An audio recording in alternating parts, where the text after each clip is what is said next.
आता base rate म्हणजे काय, आता त्याच्या आधी आहे ना आपण बघितलं होतं की आरबीआय सगळ्या मॉनिटरी पॉलिसी नियंत्रित करते आणि ज्या बँक आहेत त्या प्रत्यक्ष आपल्याला कर्ज देतात. आरबीआय कडनं डायरेक्ट आपल्याला कर्ज मिळत नाही. कर्ज कोणाकडनं मिळतं आपल्याला, बँकाकडून मिळतं. आणि बँका जो व्याजदर लावतात त्यासाठी वेगवेगळ्या पद्धती आतापर्यंत वापरण्यात येत होत्या, बरोबर आहे का. त्यात सुरुवात कधी झाली बघा, 1994च्या आधी काय होत होतं. एक एक गोष्टी तुमच्या पुस्तकावर लिहून घ्या तुम्ही, म्हणजे तुम्हाला रिवाइज करायला सोपं जाईल. 1994 पर्यंत कशी सिस्टीम होती.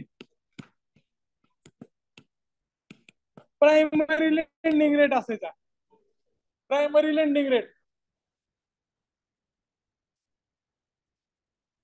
आता प्रायमरी लेंडिंग रेट म्हणजे काय, तर ह्याच्यापेक्षा कमी, ह्याच्यापेक्षा कमी कोणत्याही क्षेत्राला व्याजदर देता येणार नाही. त्यानंतर पुढे आता बघा, कस्टमरला व्याजदरामध्ये परवडणार काय, कमी व्याजदर असणारं परवडणार आहे. तर पीएलआर पेक्षा कमी, आता पीएलआर ठरवलं असेल बँक ऑफ महाराष्ट्रानं 10%, तर 11, 12, 13% देईल, पण 10%च्या पेक्षा कमी कोणत्याही क्षेत्राला कोणत्याही व्यक्तीला कर्ज देण्यात येणार नाही, हे ठरलेलं होतं. त्यानंतर 1994 ते 2004 पर्यंत आरबीआयने बँकांना स्वतःचा पीएलआर निश्चित करायची सूट दिली. आता यावेळेस कसं व्हायचं, तर सेंट्रल बँक ऑफ इंडियानं स्वतःचा पीएलआर पीएलआर 9 ठरवलाय, बँक ऑफ महाराष्ट्राने 10% ठरवलाय, समजा बँक ऑफ बडोदाने 11% ठरवलाय, तर त्याच्यापेक्षा कमी ते देऊ शकणार नाहीत. प्रत्येक बँकाचा वेगळा पीएलआर कितीपर्यंत होता, 2004 पर्यंत होता. त्यानंतर 2004 ते 10 पर्यंत बेंचमार्क पीएलआर, बीपीएलआर. इकडे लक्ष द्या, कोण काय बोलू नका, लक्ष द्या इकडे, बोलू नका आपापसात. 2004 ते 10 पर्यंत बेंचमार्क पीएलआर आला. आता बेंचमार्क पीएलआर म्हणजे काय, त्यांच्यातला चांगला कस्टमर जो आहे. आता बघा तुम्ही सिबिल बघितलं असेल, सिबिल काही जणांनी चेक केला असेल, काही जणांना याबद्दल माहिती नसेल. मात्र कर्ज घ्यायच्या आधी कुठलीही बँक सिबिल चेक करते. त्यामध्ये तुमचं, आता जसं आपण क्रेडिट रेटिंग एजन्सीज आहेत, तसं तुम्ही कर्ज फेडलेत का, तुम्ही किती वेळा डिफॉल्टर आहेत, या सगळ्या गोष्टीची नोंद त्या सिबिल मध्ये होते. जो वेळेवर कर्ज फेडणार असेल आणि त्याचे व्यवहार चांगले असतील, असं चांगला कस्टमर जो असेल त्याचा बेंचमार्क निर्धारित करायचा आणि त्याच्यापेक्षा कमी व्याजदराने कुणालाच कर्ज द्यायचं नाही. त्याला एक बेंचमार्क असेल. बेंचमार्क म्हणजे काय, एक बेस असतो, त्या बेसपेक्षा कमी कर्ज द्यायचं नाही. तर ती बीपीएलआर सिस्टीम 2004 ते 10 पर्यंत बेंचमार्क पीएलआर ठरवला होता आणि पुढे बेस रेट आला 2010 ते 15 पर्यंत.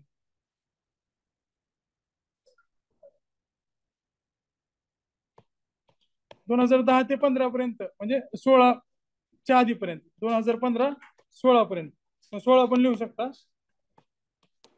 बेस दर होता. आणि त्यानंतर 2016 पासून एमसीएलआर आला. आता एमसीएलआर ही कॉम्प्लिकेटेड सिस्टीम आहे. तुम्हाला प्रश्न कशावर विचारला जाईल, तर ईबीआर पद्धत आणि एमसीएलआर पद्धत. ईबीआर कधी सुरू झाली, तर 2019 पासून. एक्सटेंडेड बेंचमार्क बेस्ड रेट, ईबीबीआर किंवा ईबीआर. तर आता एमसीएलआर आणि ईबीआर हे दोन गोष्टी तुम्हाला एक्सप्लेन करून सांगतोय मी. आता पुस्तक आहे सगळ्यांकडे.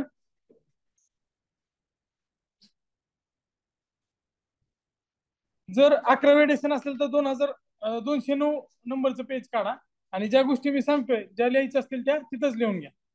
आता बघा, बीपीएलआर 2004 सरांनी दिलेला आहे, बेस रेट 2010 दिलेला आहे, एमसीएलआर 2016 दिलेला आहे आणि ईबीएलआर 2019 नंतर लिहिलेला आहे. आता ह्याच्यामध्ये फरक काय आहे, तर बेंचमार्क प्रायमरी रेट आता काढलं कशावरून असेल. आता बँक डोळ्यासमोर आणली, मी तुम्हाला काय सांगितलं की बँकेचं असेट काय, तर त्यांनी दिलेलं कर्ज हे त्यांच्यासाठी असेट आहे. कारण बँका नफ्यावर काम करतात. कसा नफा मिळतो त्यांना, तर जे ठेव आहे आणि जे कर्ज दिलेलं आहे ह्याच्यामध्ये जे व्याजाचा डिफरन्स आहे. सेव्हिंग अकाउंट 4% मिळतं, टर्म डिपॉझिट असेल 8% व्याज देतं, पण इकडे कर्ज देताना 12%, 13%, 14% ते कर्ज वाटतं. त्याच्यामधला जो डिफरन्स आहे तो त्यांचा नफा आहे. मात्र ज्या ठेवी आहेत त्याच्यावर त्यांना काही खर्च करावा लागतो. आता आपण शेवटी एमसीएलआर फक्त बघूया. बेस रेट बीपीएलआर आता लक्षात ठेवायची काही गरज नाही. एमसीएलआर आणि ईबीएलआर हे एक्सटेंडेड बेंचमार्क लेंडिंग रेट जो आता सध्या चालू आहे, आणि त्याच्या आधी होता एमसीएलआर. आता मार्जिनल कॉस्ट म्हणजे ज्याला खर्च किती होतो बँकेला त्याच्यानुसार एमसीएलआर ठरवलं होतं. Marginal cost of funds, marginal cost of funds म्हणजे काय, तर निधीवर त्यांना सरासरी सीमांत खर्च किती करावा लागतो. आता निधीवर सीमांत खर्च म्हणजे काय, तर समजा पैसे ठेवायचे त्यांना, आता वॉल्ट असतं त्यांचं डिजिटल वॉल्ट. आता तुमचं युपीआय, आतापर्यंत फोन पे रिचार्ज करण्यासाठी पैसे घेत होता का, उलट तुम्हाला कुपन देत होतं, बरोबर आहे का. आता तुम्ही फोन पे वर जाऊन रिचार्ज करा, 1 रुपया 2 रुपये त्याच्यावर ऍड होतं, तर त्यांना पण प्रोसेसिंग फी लागणार आहे ना. तसं मार्जिनल कॉस्ट असतं एखादी रक्कम ठेवायची त्यांच्या वॉल्ट मध्ये ठेवायची असेल. नंतर दुसरा जो टप्पा होता त्याच्यामध्ये हप्त्याचा कालावधी. आता हप्त्याच्या कालावधीवर पण डिपेंड आहे. तुम्ही कर्ज घ्यायला जा, त्याच्यामध्ये जर जास्त हप्ते असतील, म्हणजे लॉंग टर्मचं जर कर्ज असेल तर त्याचा व्याजदर वेगळा असतो. कमी कालावधीचं कर्ज असेल तर त्याचा पण व्याजदर वेगळा असतो. तर एमसीएलआर रेट मध्ये हप्त्याचा कालावधी ठरवलेला असतो. समजा तुम्हाला मोबाईल घ्यायचा आहे आणि तुम्ही जर ते 3 हप्त्यात फेडणार असाल तर त्याला व्याजदर कमी लागतं, व्याज पण कमी द्यावं लागतं. जर ते मोबाईल तुम्ही जर 10 हप्ते करून घेतले, 6 हप्ते करून घेतले, त्यावेळेस तुम्हाला जो फायनान्स देणार असतो तो व्यक्ती तुम्हाला विचारतो किती हप्ते तुम्ही कर्ज फेडणार आहे. घराचं पण तसंच असतं, तुम्ही तुमच्या पद्धतीने हप्ते तयार करून घेऊ शकता. तर तो हप्त्याचा कालावधी किती आहे त्याच्यानुसार एमसीएलआर नुसार तुमचा रेट व्याजाचा तो ठरायचा. हप्त्याचा कालावधी पण महत्वाचा आहे. त्याच्यामध्ये जे इंग्लिशमध्ये करतात त्याने टेनर प्रीमियम हे लक्षात ठेवा. त्यानंतर ऑपरेटिंग कॉस्ट. आता हाताळणी खर्च तुम्ही एटीएम मध्ये बघत असाल, गावाकडे तर एसी फक्त एटीएम मध्येच असतो. गावाकडे जे एटीएम आहे तिथे एसी अख्ख्या गावात फक्त त्या एटीएम मध्ये असतं, उन्हाळ्यात तिथे आतमध्ये गेल्यावर बरं वाटतं. मात्र एसीचा खर्च आहे, त्या एटीएमचं भाडं आहे, बरोबर आहे का. एटीएमचं छोटं दुकान असेल तर त्याला 7-8 हजार गावात पण भाडं भेटतं. म्हणजे गावात आहे ना, त्या मोबाईल कंपनीला टॉवर भाड्यानं द्यायला आणि बँकेला जागा किंवा एटीएम साठी जागा भाड्यानं द्यायला चढवड असते. तर हा जो खर्च आहे तर तो काय झाला बँकेचा ऑपरेटिंग कॉस्ट झाला. तर ते ऑपरेटिंग कॉस्ट आहे, त्यामध्ये बँकेचे कर्मचारी असतील किंवा बँकेच्या ऑफिसचं भाडं असेल, त्यांचं लाईट बिल असेल, हे सगळं किंवा कागद त्यांचं स्टेशनरी, हा सगळा खर्च त्या ह्याच्यामध्ये मोजला जाणार आहे. त्यानंतर सीआरआरचा खर्च. सीआरआर आपण आत्ताच बघितलंय, सीआरआर अनुत्पादक आहे. समजा बँकेकडे 1000 कोटी असतील, त्यातले 40 कोटी त्यांनी सीआरआर म्हणून आरबीआयकडे ठेवले, त्या 40 कोटीवर 1 रुपयाचा त्यांना फायदा नाही आहे. तर तो सीआरआरचा खर्च कुठून काढणार त्यांनी. उदाहरणार्थ सफरचंद विकणार असतो, त्यानं काय करतो मार्केटमध्ये जाऊन 10 किलो घेऊन येतो, त्यातले समजा अर्धा किलो किंवा 1 किलो खराब निघाले, तर तो 1 किलोचा खर्च कशातनं काढणार आहे, त्या 9 किलोची किंमत वाढून काढणार आहे. बँकेचं पण तसंच आहे. बँक काय करतात बघ, सीआरआरचा खर्च जो आहे तो 40 कोटी आपण दिले ना बँक आरबीआयला, तर वरचे 907 कोटी जे आहेत त्याच्यावर पैसे कमवणार आणि तो खर्च इथून काढणार. तर एमसीएलआर समजलं तुम्हाला. एमसीएलआर कशावर आधारित आहे ह्याच्यावर सुद्धा प्रश्न येऊ शकतो. मात्र ह्याच्यामध्ये काही त्रुटी होत्या, ते काढण्यासाठी मग एक्सटर्नल बेंचमार्क लेंडिंग रेट ईबीएलआर हे नंतर त्यांनी काढलं होतं. आता एमसीएलआरचं परत एकदा रिवाइज करा. सीमांतिक खर्च आहे, हप्त्याचा कालावधी आहे, त्यानंतर ऑपरेटिंग कॉस्ट आहे, आणि दुसरं काय सगळ्यात शेवटचं तर सीआरआरचा जो खर्च आहे. या 4 गोष्टी लक्षात राहिल्या, ह्याच्यावर प्रश्न विचारलं जाऊ शकतो. आता ईबीएलआर ला काय केलं, तर त्यांनी काय केलं, रेपोला तो दर हे जोडलेला आहे. आणि एक्सटर्नल बेंचमार्क लेंडिंग रेट मुळे काय होईल, तर जे टेक्निकली गोष्टी आहेत, आता रेपो वगैरे ठरवताना किंवा एखादा बेंचमार्क एक्सटर्नल ठरवताना तुम्ही बघितलं असेल, आयएमएफचा टॉपिक वाचला असेल किंवा एलपीजी वाचला असेल, आता आपलं झालं नाही पण त्याच्यामध्ये लंडन इंटरचेंज बँक रेट ऐकलं असेल, बरोबर आहे का. तर ते टेक्निकली ठरवलेला व्याजदर असतो. आता आपण रेपो रेट कसं ठरवतो, आता त्यांच्या मनात आल्यानंतर त्यांनी काय असं चिठ्ठ्या वगैरे टाकून काढत नाहीत, किंवा गव्हर्नमेंट सांगतंय की 4% करा 3% असं नाहीत करत. आर्थिक परिस्थिती बघतात आणि त्यानुसार ते रेट ठरवतात. म्हणजे ते काय टेक्निकली एकदम साऊंड आहे, बरोबर आहे का. एमसीएलआर आपण काढला, एमसीएलआर काय करतंय, बँक प्रॉफिट म्हणून विचार करते फक्त. आणि तो जो सध्याचा डायनामिक फॅक्टर आहे, डायनामिक फॅक्टर काय असणार आहे, महागाई, रोजगार, देशाचा जीडीपी, ग्रोथ रेट कसा आहे, हे सगळं डायनामिक फॅक्टर आहे. त्याचा विचार होतोय का एमसीएलआर मध्ये. त्याच्यामध्ये काय करतोय फक्त आपण आपला येणारा खर्च ना आपला प्रॉफिट ह्याचा विचार करतोय. तर ह्याच्या पुढे जाऊन ईबीएलआर काढल्यामुळे काय झालं, तर सध्याच्या आर्थिक परिस्थितीनुसार बँकांना व्याजदर ठरवणं सोपं जावं लागलं. त्यामुळे ईबीएलआर ची सुरुवात करण्यात आली, आणि ईबीएलआर ची सुरुवात कधी झालेली, 1 ऑक्टोबर 2019. तर ती तारीख लक्षात असू द्या. ईबीएलआर कधी सुरू झालाय, 1 ऑक्टोबर 2019 ला. तेवढं फक्त लक्षात ठेवा, पुढे काय लक्षात ठेवायची गरज नाहीये. त्यानंतर बघूया क्वालिटेटिव्ह इन्स्ट्रुमेंट. आतापर्यंत आपण क्वांटिटेटिव्ह बघितले होते, ठीक आहे ना. आता बघा क्वालिटेटिव्ह मेजर बघा, क्वांटिटेटिव्ह आपण बघितले.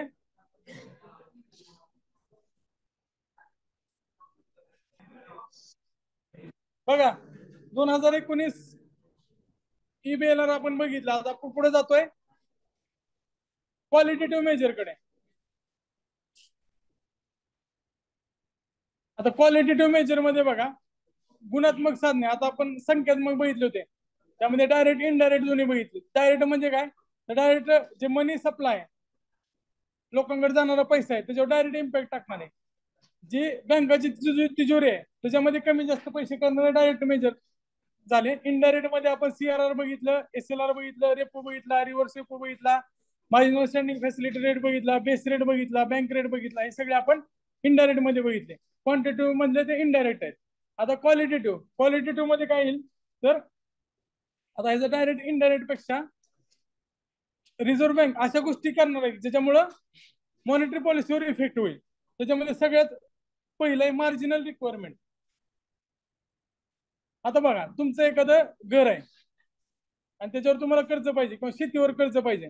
शेतीचे जे बाजारभाव आहे तो 10 लाखाचा आहे, 10 लाखाला एकर आहे, आणि त्याच्यावर तुम्हाला कर्ज पाहिजे. तर 10 लाखाचं एक कर्ज जर तुम्ही तिथं व्हॅल्युएशन काढलं आणि बँकेत गेला, बँकेत तिथे कागदपत्र दिले, तर ते 10 लाखावर तुम्हाला 7 लाख 6 लाखाचं कर्ज मिळतं. 10वर 10चं कर्ज मिळत नाही कधी, बरोबर आहे का.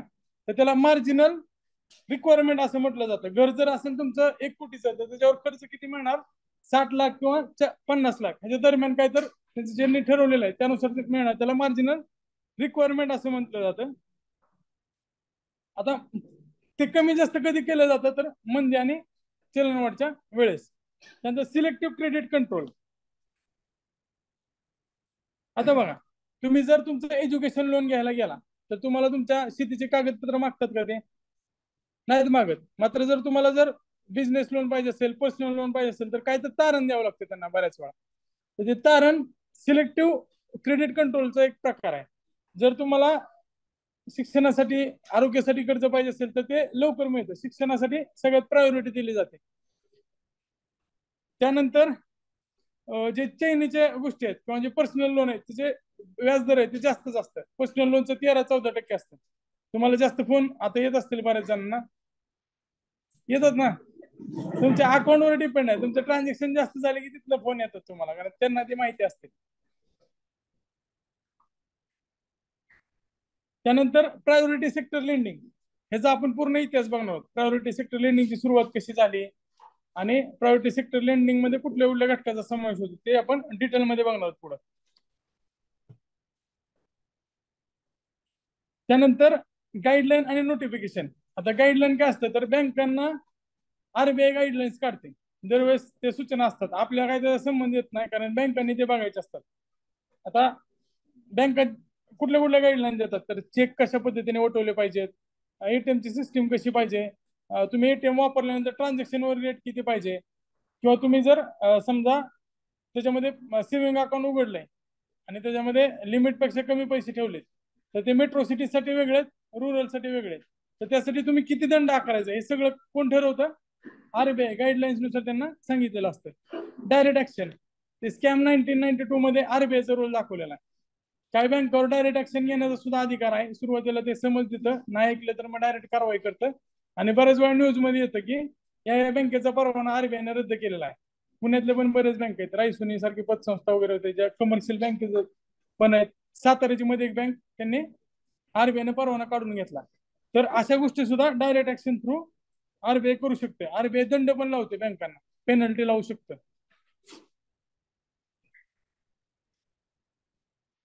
त्याला जागा द्या, कोण येत असतील तर थोडं आतमध्ये सरका, जागा द्या. वाट बघू नका दुसरं कोणतं जागा देईल, त्यामुळे तुम्हीच सरका.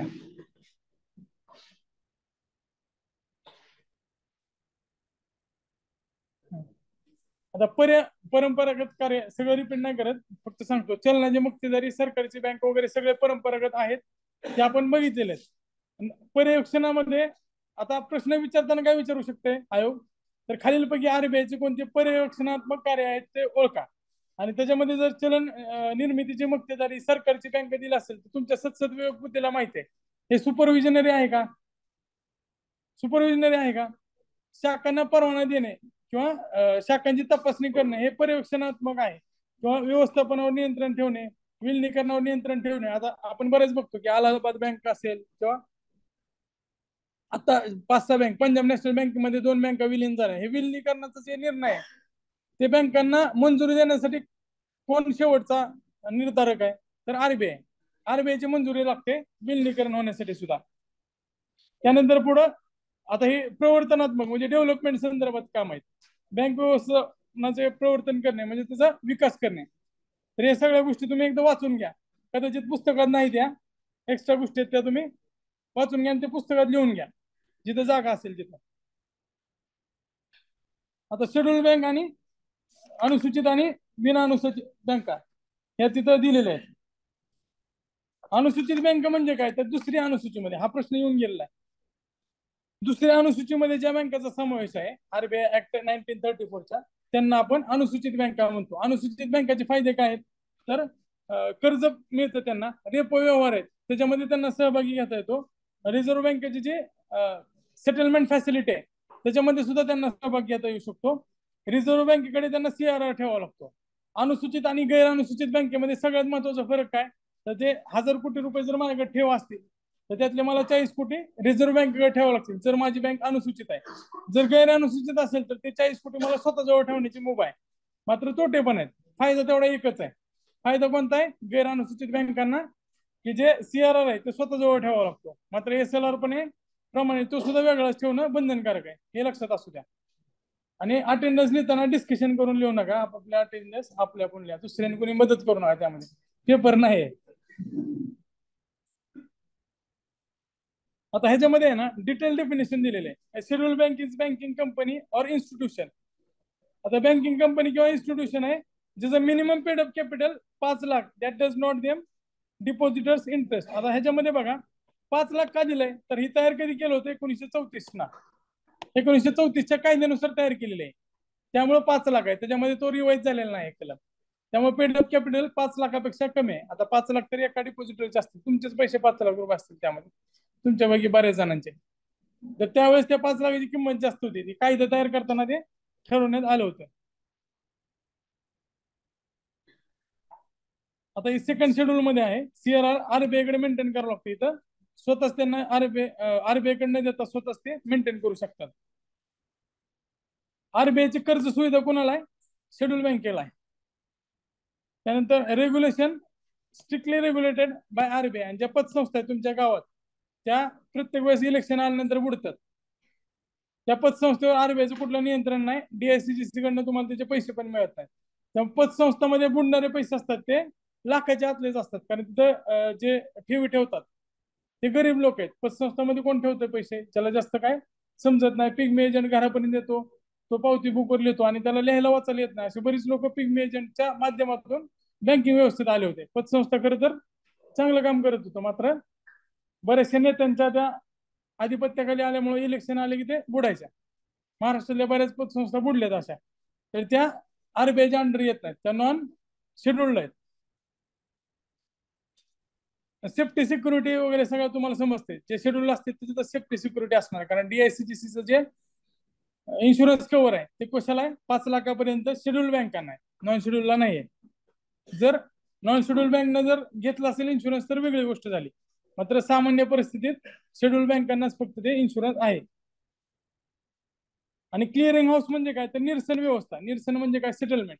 तुम्ही समजा 10,000 रुपये ट्रान्सफर केले तुमच्या मित्राला, तुमचं बँक ऑफ महाराष्ट्र त्याचं बँक ऑफ बडोदा आहे, तर हे मधलं जे हाऊस आहे क्लिअरिंग हाऊस म्हणून आरबीआय काम करतं. आता दोन्ही शेड्यूल बँक ज्यावेळेस असतील त्यावेळेस आरबीआय क्लिअरिंग हाऊस म्हणून काम करणार आहे. चेकच्या बाबतीत पण अशाच गोष्टी घडतात. आता त्यानंतर फॉरेन एक्सचेंज वगैरे आपण मागे बघितलंय. लीड बँक, लीड बँकेसाठी उषा थोरात समिती सगळ्यात महत्वाची आहे. पण स्थापना कशी झाली आहे लीड बँकला, लीड बँकची स्थापना कुठल्या समितीच्या शिफारशीनुसार झाली, तर गाडगीळ समितीच्या शिफारशीनुसार आणि नरिमन समितीच्या शिफारसीनं केलेल्या स्ट्रक्चर प्रमाणे. नरिमनचं स्ट्रक्चर आहे, शिफारस कोणाचे, गाडगिळचे. आणि सगळ्यात महत्वाची समिती कोणती रिसेंट मध्ये झालेली, उषा थोरात 2009 ची. आता अग्रणी बँक लीड बँक कशी काम करते, तर आता तुमच्या जिल्ह्याची लीड बँक तुम्हाला माहित असेल. आपल्याकडे महाराष्ट्र बँक असेल, स्टेट बँक असेल, सेंट्रल बँक असेल, ते त्या जिल्ह्याला लीड बँक म्हणून काम करतात.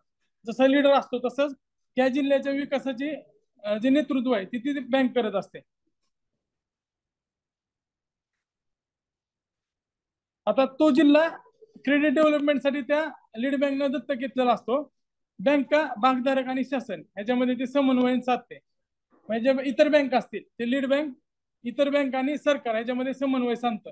लीड बँकेची जी मिटिंग असते त्याला पालकमंत्री सुद्धा असतो. ते जिल्ह्याच्या ज्या गरजा आहेत, आता समजा जळगाव असेल तिथं, किंवा नाशिक असेल, जळगाव नाशिक जो भाग आहे तिथं द्राक्ष उत्पादक जास्त आहेत, कांदा उत्पादक आहेत, तर त्यांना वेगवेगळ्या सीझनसाठी कर्ज लागतं.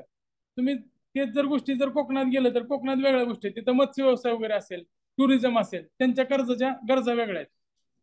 परत पश्चिम महाराष्ट्राचे वेगळे आहेत, मराठवाड्याचे वेगळे आहेत. तर प्रत्येकाच्या जिल्ह्याच्या गरजेनुसार ती अग्रणी बँक स्ट्रक्चर तयार करते. त्यासाठी कमिटी नेमलेल्या असतात, ब्लॉक लेवल बँकर कमिटी आणि डिस्ट्रिक्ट कन्सल्टेटिव्ह कमिटी. ते वार्षिक पतधोरणाचं नियोजन करतं. म्हणजे आता ठरवलेलं आहे, शेतकऱ्यांना एवढं कर्ज दिलं पाहिजे, व्यावसायिकांना एवढं दिलं पाहिजे, टुरिझमसाठी एवढं कर्ज दिलं पाहिजे. हे सगळं लीड बँकच्या पुढाकाराने एक कमिटी स्थापन झालेली असते. त्या कमिटीनुसार ते ठरवलेलं असतं. त्यासोबतच जिल्ह्यातल्या ज्या पथकर्ज आहेत आणि नियोजन आहे, म्हणजे सेम प्लॅनिंग कमिटी कसं काम करतं, प्लॅनिंग कमिटी निधीसाठी काम करतं. आणि लीड बँक क्रेडिट रेशनिंग आणि क्रेडिट प्लॅनिंग हे सगळं लीड बँकच्या नेतृत्वाखाली या कमिटीचं काम आहे. आता 2009 मध्ये त्यावेळेसच्या रिझर्व्ह बँकेच्या डेप्युटी गव्हर्नर होत्या उषा थोरात यांच्या अध्यक्षतेखाली एक समिती स्थापन केली होती. आणि त्या समितीच्या 3 महत्वाच्या शिफारसी कोणत्या आहेत, तर ती योजना सुरू ठेवली पाहिजे. अग्रणी बँक योजना सुरू ठेवायची का बंद करायची, हा पण एक महत्वाचा प्रश्न होता.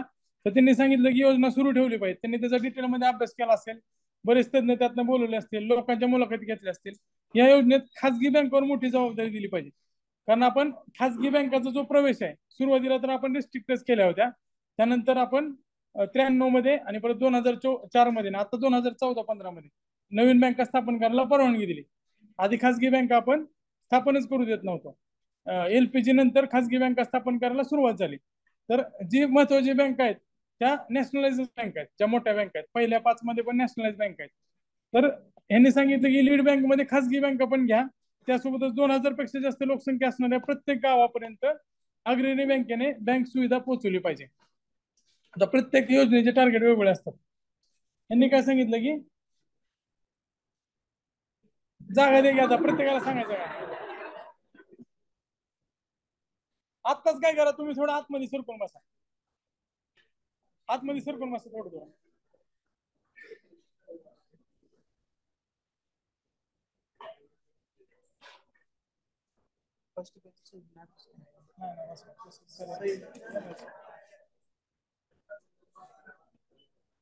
आता लक्षात ठेवा, प्रायोरिटी सेक्टर लेंडिंग म्हणजे काय.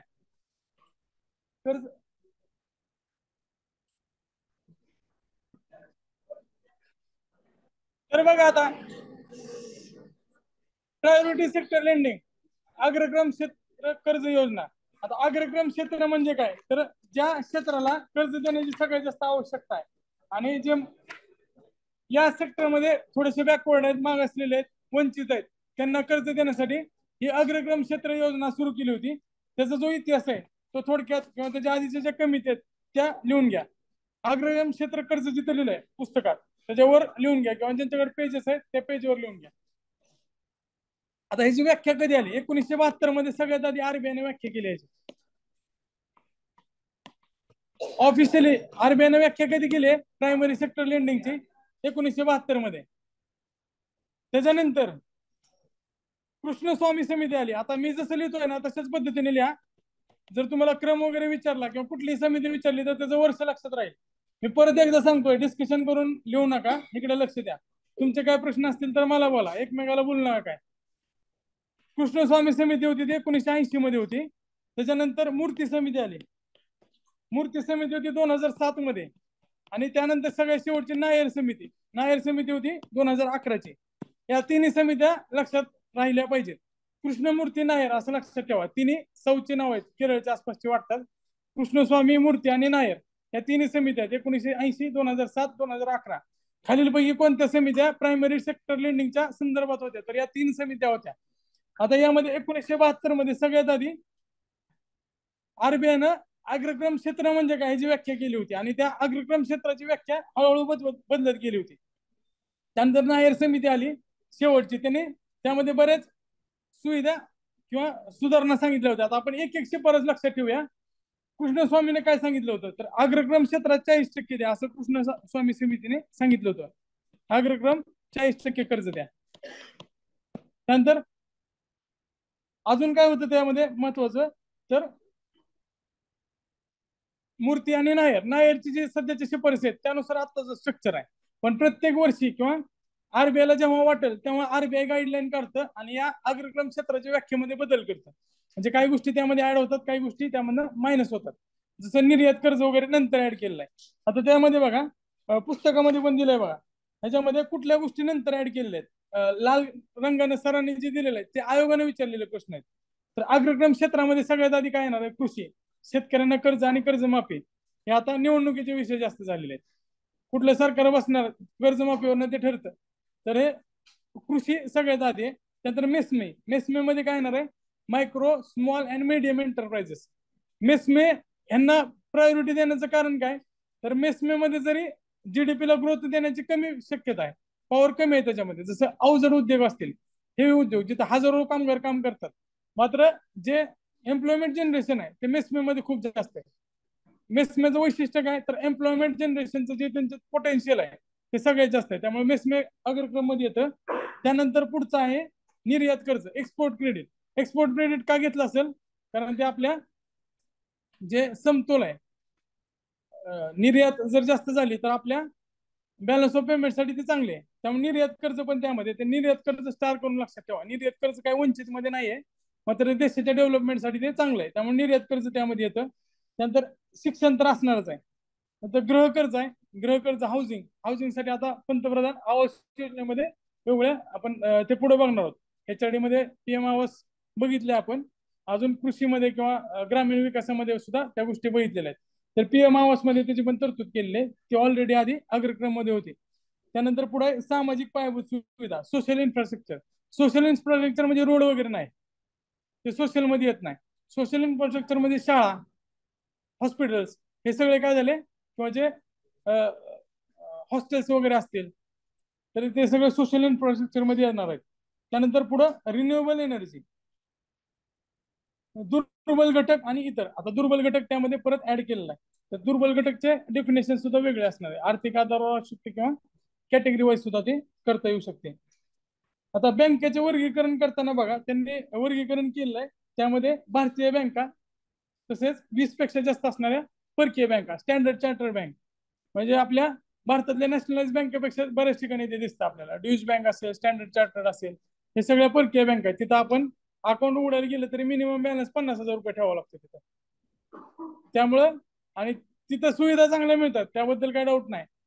ऍक्सेप्टन्स वगैरे दुसऱ्या देशात वगैरे त्यांचं चांगलं आहे, पण त्यांचा जो खर्च आहे तो जास्त आहे. आणि काही बँक आहेत त्यांच्या शाखा 20 पेक्षा कमी आहेत, काही बँक आहेत त्यांच्या शाखा 20 पेक्षा जास्त आहेत.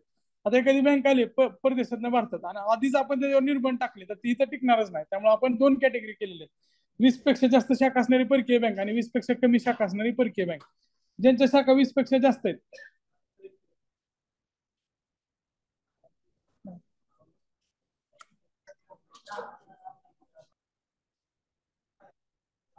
प्रायोरिटी सेक्टर लेंडिंग साठी 2 गोष्टी त्यांनी केल्या होत्या. 2 कॅटेगरी केल्यात. एक पहिली कॅटेगरी कोणती आहे, भारतीय बँका आणि 20 पेक्षा जास्त ज्यांच्या शाखा आहेत अशा परकीय बँका. आणि दुसरी कॅटेगरी काय, तर 20 पेक्षा कमी ज्यांच्या शाखा आहेत अशा परकीय बँका.